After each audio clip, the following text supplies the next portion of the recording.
হে মানুষ, কিসে তোমাকে সরিয়ে রেখেছে তোমার আল্লাহর কাছ থেকে, তোমার রবের কাছ থেকে? তুমি কি জানো তার কত ক্ষমতা? তিনি কি করতে পারেন? আমি যদি তোমাকে প্রশ্ন করি একটা, যে তুমি কি আল্লাহকে মানো, তুমি বলবা অবশ্যই। কেন মানবো না? তিনি তো আমাকে সৃষ্টি করেছেন। হ্যাঁ ভাই, তুমি কি আল্লাহকে মানো, তারপর মানে কি এটাই যে তুমি টাকলুর নিচে প্যান্ট পরো? তুমি যে আল্লাহকে মানো, তারপর মানে কি এটাই যে তুমি নেশাদ্রব্য পান করো, তুমি ঘুষ খাও, জুয়া খেলো? তুমি যে আল্লাহকে মানো, তারপর মানে কি এটাই কি তুমি মসজিদে যাও না, 5 ওয়াক্ত সালাত আদায় করো না?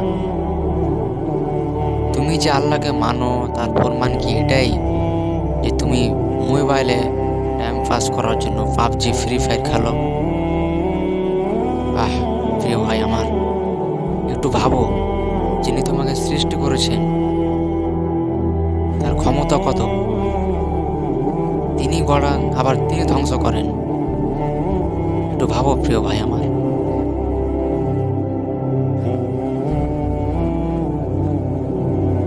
এই জীবনটা ক্ষণিকের জন্য। নিঃশ্বাস শেষ হয়ে গেলে, মালাকুল মত আসলেই তারপরে তোমাকে দাঁড়াতে হবে তোমার রবের সামনে। তখন তুমি কি জবাব দিবা? তুমি এটা কখনো ভেবে দেখেছো? প্রিয় ভাই আমার, একটু ভাবো। আমি অনুরোধ করে বলছি, এই দুনিয়ার মোহে পড়ে রং তামাশায় মেতে তুমি তোমার রবকে ভুলে যাচ্ছ ধীরে ধীরে। তুমি সেটার দিকে কখনো তুমি কান দিচ্ছ না, তুমি দৃষ্টি দিচ্ছ না। হয়তো মানুষ অনেক শিক্ষিতা, এখন মানুষের অনেক জ্ঞান। এটা দেখো না, যাচাই বাছাই করে, আল্লাহর কিতাব পড়ে, রাসূলের হাদিস পড়ে দেখো না কি বলছেন রাসূল সাল্লাল্লাহু আলাইহি সাল্লাম। হাদিসে কি বলেছে, আল্লাহ কি বলেছে কোরআনে। হে প্রিয় ভাই আমার, একটু ভাবো, একটু দেখো। এটা বিলাসিতার জীবন, ক্ষণিকের জন্য। মরে গেলে মনে হবে যে এই 50 বছর 60 বছর আমি মনে হয় স্বপ্ন দেখছিলাম, এটাই মনে হবে। এটা স্বপ্নের মতো। তুমি যে মনে করছো এটা চিরস্থায়ী না, এটা সামান্য কিছু একটা সময়, মৃত্যুর কাছে ধার নেওয়া সময়।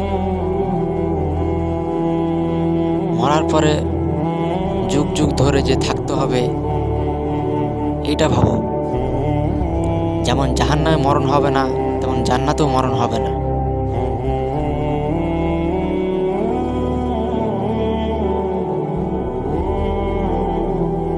কি লাভ এই দুনিয়ার মোহে পড়ে?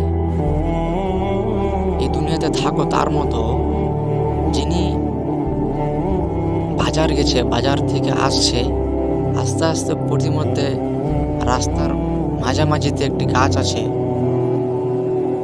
গাছের ওখানে বসলো। তিনি বসলো এই কারণে যে তিনি ওখানে কিছু বিশ্রাম নেবে। বিশ্রাম নেওয়ার পর তিনি কিন্তু কখনো মনে করে না যে আমি এখানে সারা জীবন থেকে যাব। তিনি এইটা মনে করে বসে যে আমি কিছুক্ষণ এখানে বিশ্রাম নেওয়ার পর আমি এখান থেকে আবার চলবো আমার গন্তব্যে। তুমি তার মতো থাকো, তুমি এটা ভেবে নিও না যে এটা চিরস্থায়ী। তুমি এটা ভাবো যে এটা ক্ষণিকের জন্য, কিছু একটা সময়, আবার আমাকে যেতে হবে আমার রবের দিকে, আবার আমাকে পাড়ি দিতে হবে। এটা তুমি ভাবো। আজকের গল্পটি এ পর্যন্তই। আল্লাহ আপনাদেরকে ভালো রাখুক এবং আল্লাহ আপনাদেরকে হেদায়েত দেখ। আল্লাহুম্মা আমিন।